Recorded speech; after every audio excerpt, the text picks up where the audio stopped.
much.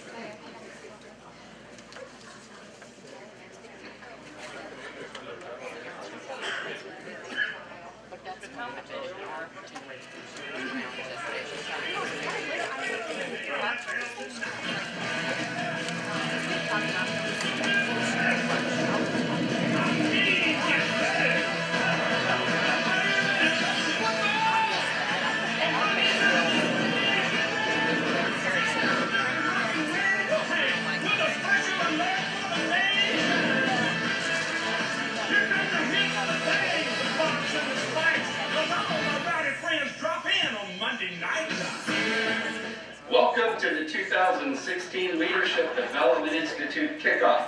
It's great to have you here. Are you guys ready for the kickoff? We're here with our footballs. It's going to happen. Just watch and see. It's way too quiet in here. Let's get some noise going. How many of you are excited to be here? Let's hear it.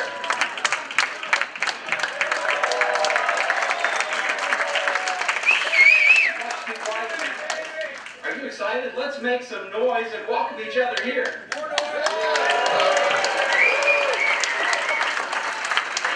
Much better. Let's make that. That's awesome. Hey, that was a wonderful job. It's going to be a great day. Let's go ahead and get going.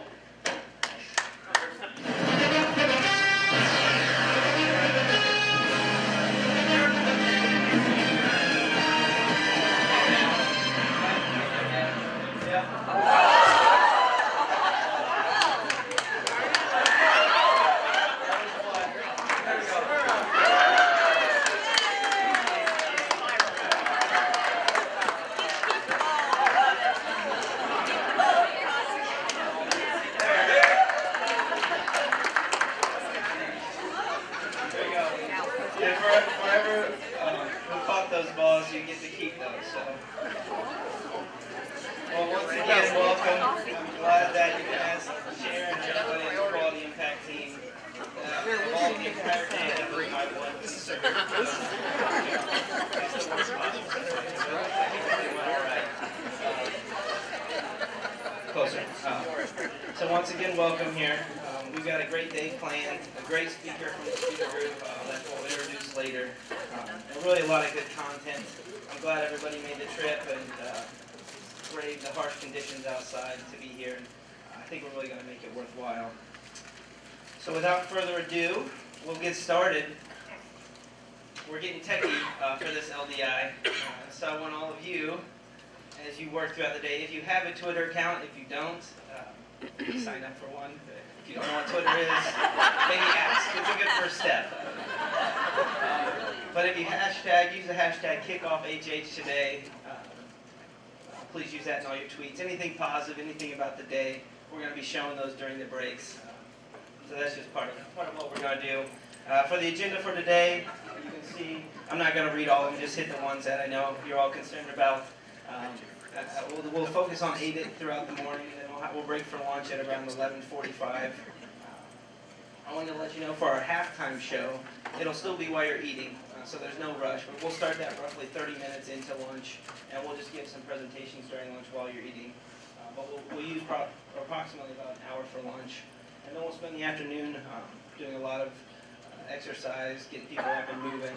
The second version of the internal customer rounding that we did last time, a little bit more organized, and then we'll break around 3:30. So as from our last LDI, we use the evaluations that we send out to kind of scope our future LDIs and make them better and optimize them for you all. So I want to share a little bit of the feedback we got. As you can see, all the speakers from last time got really good reviews. A couple of notes. I love Chris Ann. If you'll remember, she was the one that closed today with her emotional story about resilience.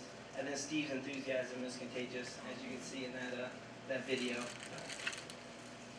It's great how relevant the information was to you all, what else about how we're using that, and then really just helped to get us refreshed and refocused for the year. 3 things that you learned, 3 things that you'll start doing, 3 things that you'll stop doing.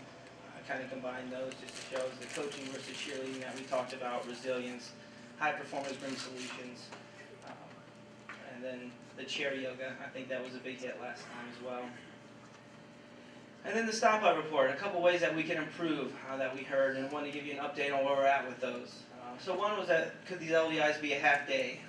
just noting that they can be a little long, and it's a lot of content for one day. And we just want to let you know that it's something we're working on. We're not sure exactly what it'll look like, if it's a half day or not, but want you to know that we're working on maximizing the efficiency of these LDIs, so you're not here for any more than you have to be, and that the content is very worthwhile. And then need to better organize the rounding on internal customers, and you can see that's moved over to the green, and that we did that, and we'll introduce that here this afternoon.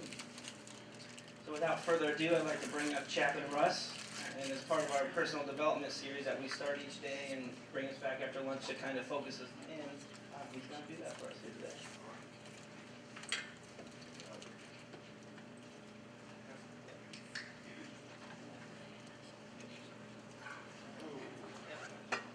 Change of pace here. What do you see up there? Here's the football. Oh, excuse me. Fumble. Incomplete pass. Hey, there's a 4-year-old little girl that loves her toy puppy's golden brown fur. Her teenage brother, however, is annoyed by its bark, its loud bark. And her mom sees it as an effective tool to keep her 4-year-old busy. The same toy evokes different feelings depending on how you look at it. We're going to talk about paying attention in this opening session and then after lunch. But we will see what we seek to see. That's what happens. When we don't pay attention, life can pass us by. It just kind of blurs, doesn't it, if we don't pay attention. The tulips, one of these days, will come and go. The seasons will change, hopefully quickly. And the baby climbs out of the crib and off the bunk and onto the college dorm. And I've seen that happen for 4 occasions in my life. And that. The Jewish prayer says, days pass, the years vanish, and we walk sightlessly among miracles. But trained attention can be an effective key in a lot of ways, and especially for stress management. Well, let's see.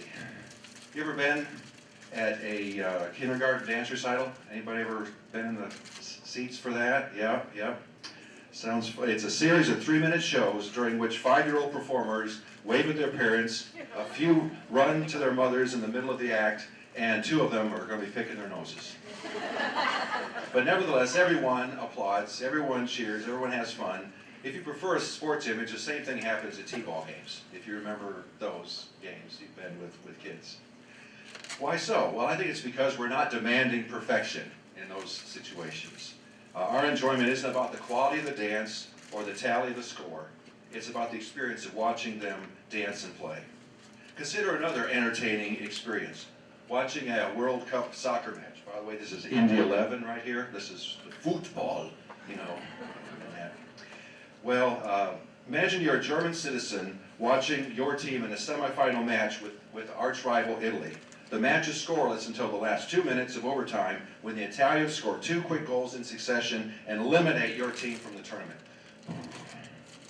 Well, the New England Journal of Medicine discovered what happened to people during that game. That day, the risk of heart emergencies in Germany increased nearly 3-fold.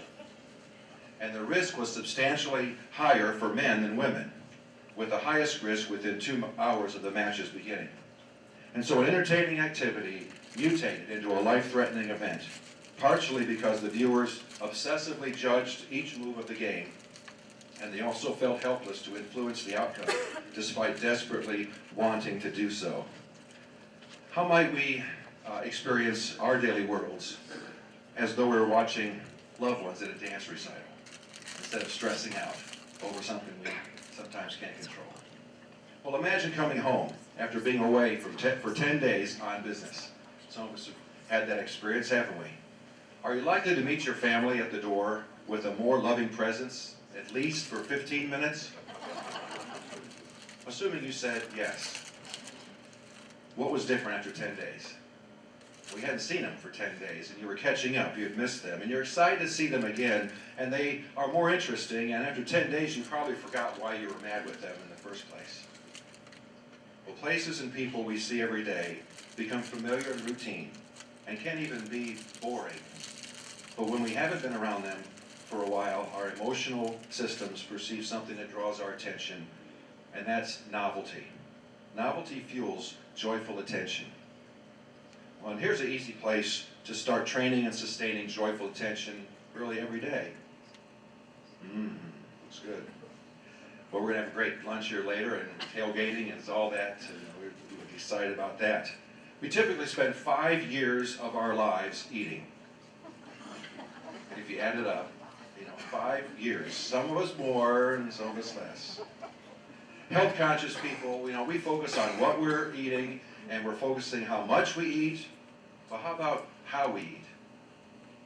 How about how we eat? We can give joyful attention to our food when we take it as a multi-sensory experience. We can eat slowly, take small bites, and savor the food and the company. This is also why many people start their meals with a brief gratitude ritual.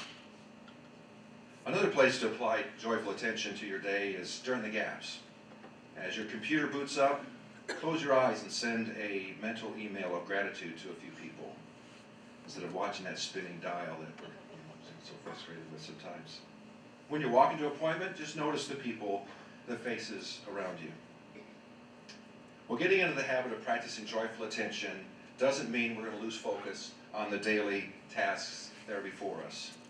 There was a community of hardworking people called the Parsis that immigrated to India about 1,000 years ago.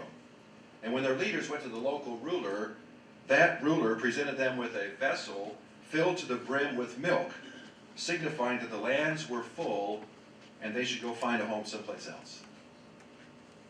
Well, the Parsi head priest mixed sugar into the milk and sent the bowl back, and signifying that they would sweeten the community without taking any extra space. Well, they were allowed to stay and are now among the most flourishing business people in India. So right now, I'd like to encourage you to close your eyes and take a few deep breaths. And as you do so, think about someone in your life that you're grateful for.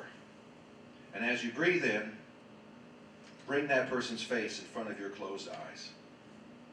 And as you breathe out, send to him or her your silent gratitude. And then continue to do that for other people that come to your mind through the day.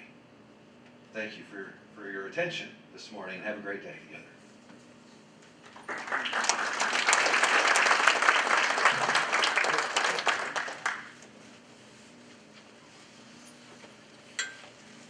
All right. So, am I up? Okay, good. I gotta ask. So, hey, is it not exciting to have somebody so young that puts together stuff that's so good? Let's give Derek a hand.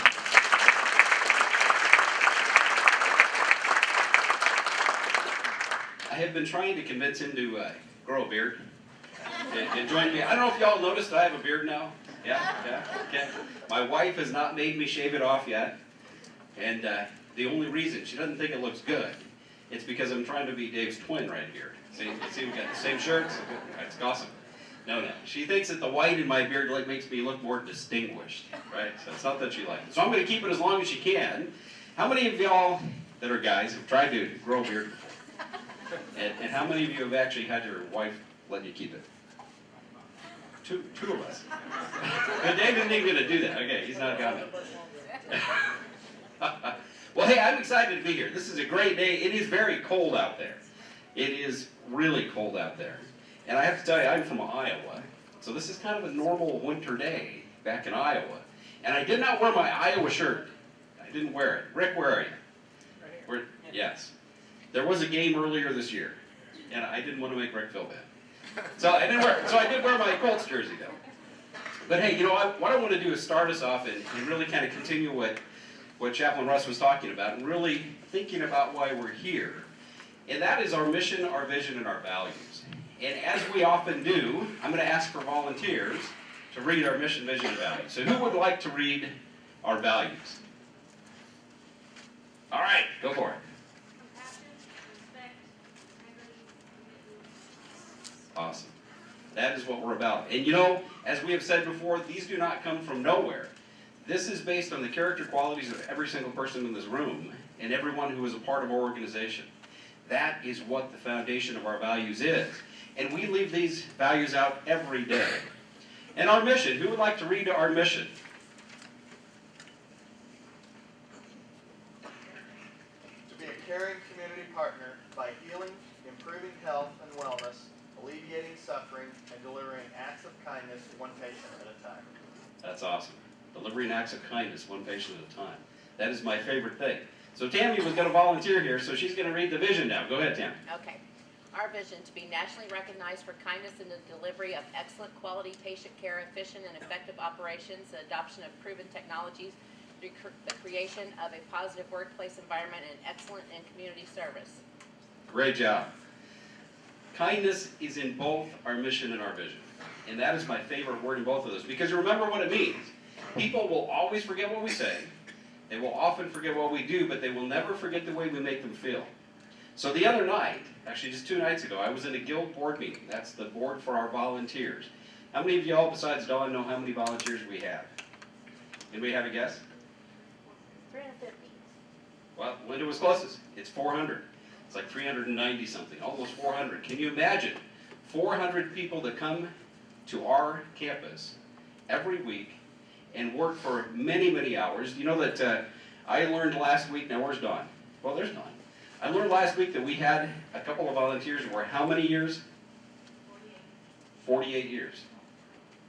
48 years of volunteering, right? And I'm not joking. It's actually 48 years that some of these folks have been with us. Some of the folks that have been with us have volunteered the equivalent of 12 years of full-time service. And you know how much we pay the volunteers? Anybody? Nothing, right? And yet they're there every day. And they are there connecting with us. And this is the purpose that they have. So I was at the guild board meeting. And I was talking to one of the guys, and he was giving an update on his part of the guild. And he said, I want to stop just a minute, and I want to tell you what happened to my wife. And his wife had been admitted, and she had a shoulder replacement. And she was at home now. And he had tears in his eyes. And he said, for the first time in more years than I can remember, she has no pain. And he said, it happened here. And I am so thankful for this hospital and for this group of physicians and what you all have done. And he was just amazed by what we had done. His wife was without pain. Is that amazing? It is amazing to me. And it is really our unofficial motto. Now, I promised Catherine I wouldn't use her name anymore. And unfortunately, we left her name on it, but you know that's where it came from. What a blessing it is to work in a place where we love people for a living. That is what our mission and our vision and our values are all about. And I love working here because that's what we do. How many of you love working here? All right. Hey, let's give each other a round of applause for doing that.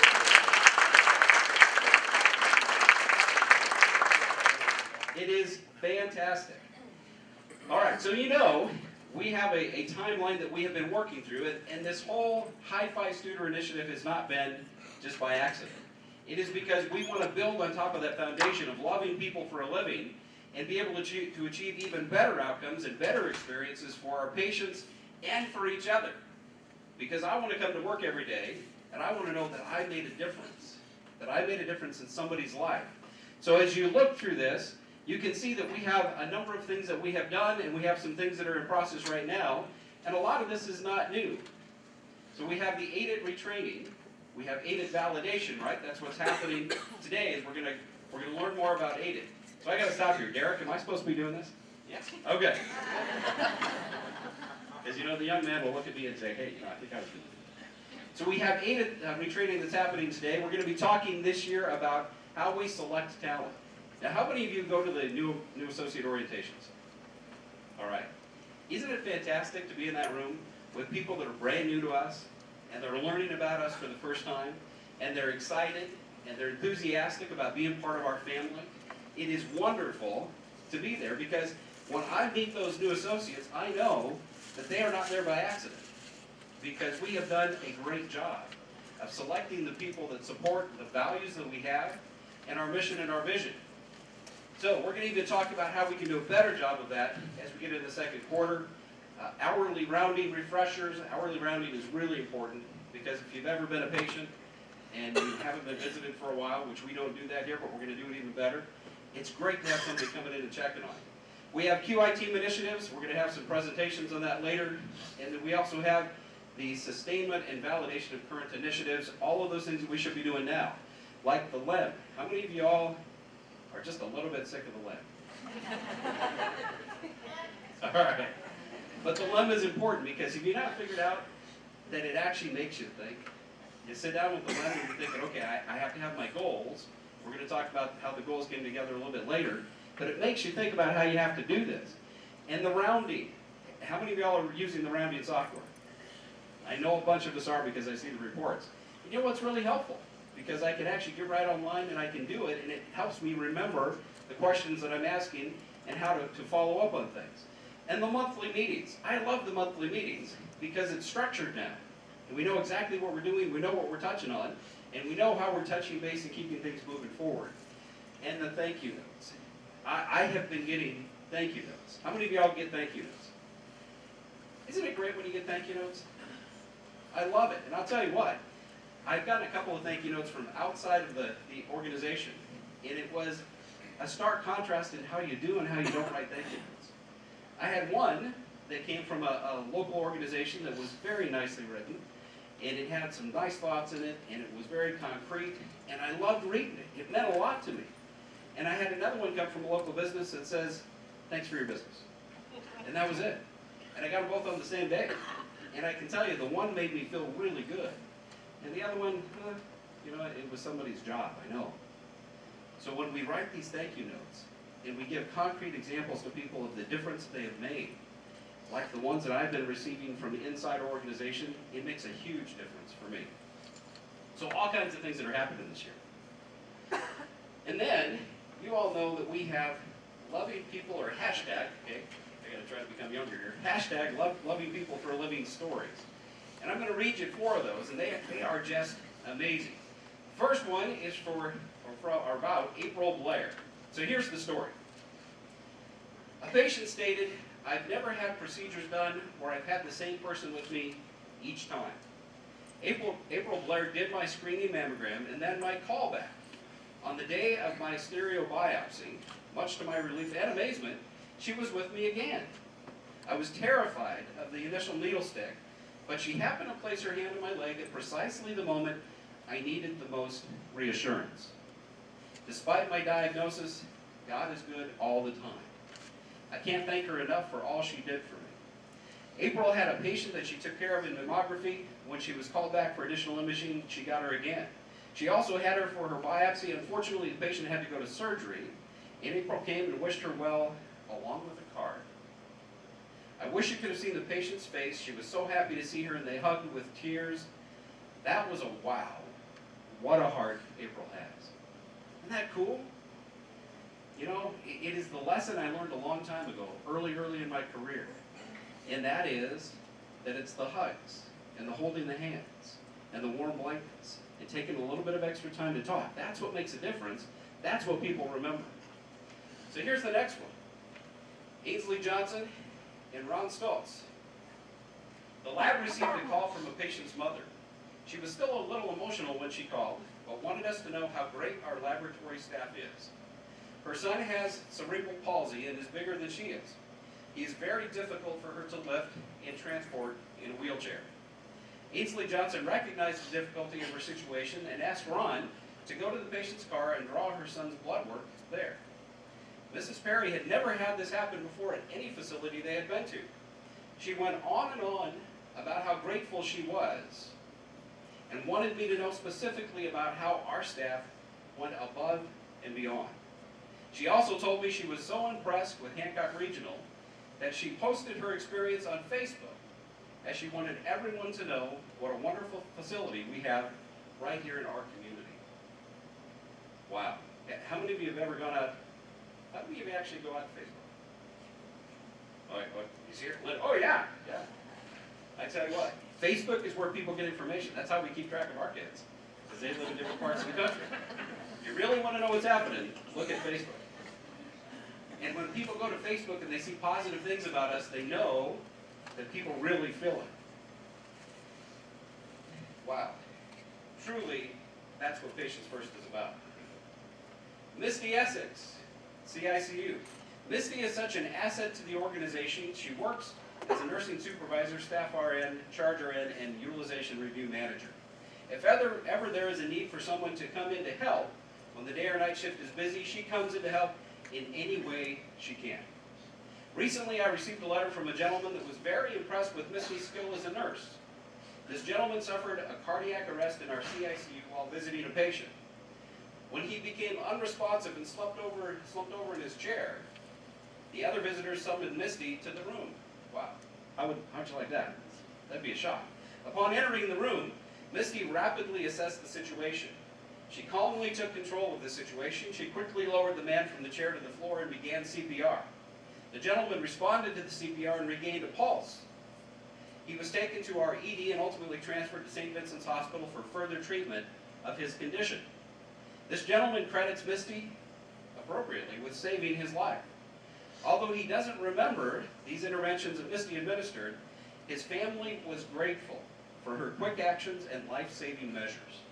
He wrote that he was so thankful that she was there and knew what to do.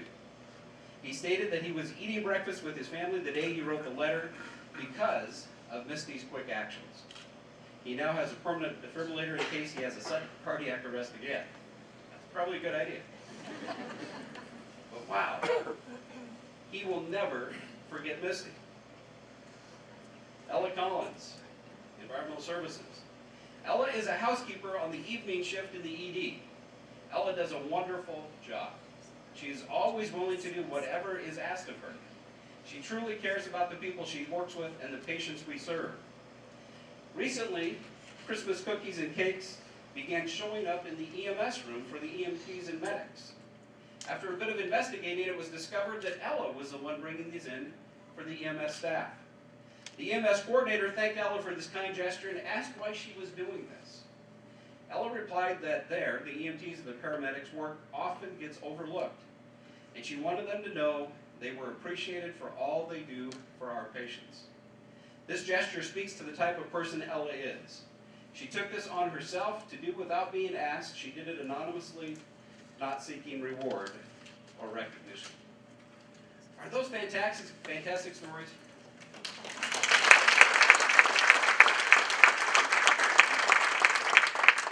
I can tell you, those are the reasons why we have the unofficial motto. What a blessing it is to work in a place where we love people for a living, because we do every day. And I am proud to be part of it. I know you're proud to be part of it. We're going to be even better based on the stuff that we learned today, because we layer on top of that love that we have the ability to make even bigger differences in the lives of the people we serve. All right. Derek, it's back to you.